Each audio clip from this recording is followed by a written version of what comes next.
He suddenly felt alienated in the midst of a jingoistic Japanese crowd. The crowd of Chinese people were watching one of their own being executed, but they have no expression.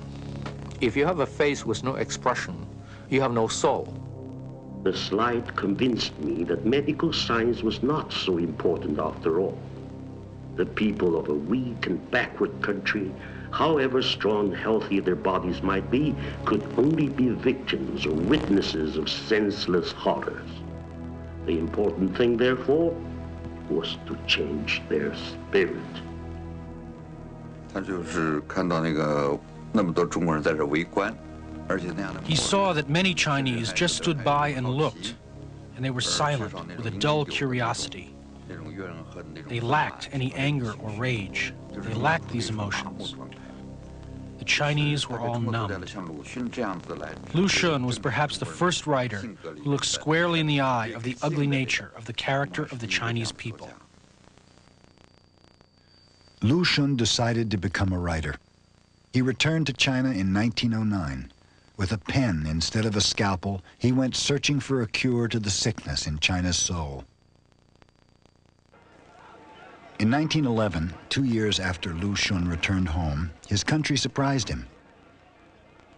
Led by Sun Yat-sen, revolutionaries overthrew the Manchu dynasty.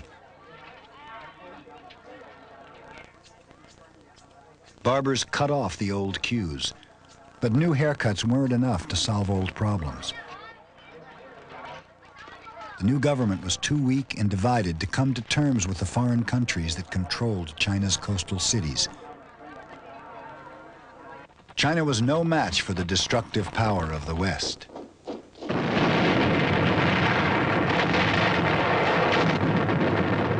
Ten 10,000 miles away from the Pacific, World War I devastated Europe. But it also had a powerful effect on China and Japan. China sent 100,000 laborers to the Western Front. They worked for the Allied side in hopes of winning the German concession on China's Shandong Peninsula. But when the war ended, the victors awarded the German concession to mighty Japan, who had made secret agreements with the Western powers and awarded special loans to the needy and corrupt Chinese government. In Beijing, the capital of China, 3,000 angry students gathered in Tiananmen Square, the gate of heavenly peace. They marched in protest to the embassies of the colonial powers, then burned the house of a Chinese minister closely linked with the Japanese. It was the beginning of a new kind of patriotism, meant to protect China from without while curing its social sickness from within. The movement took its name from the date it began, May 4th.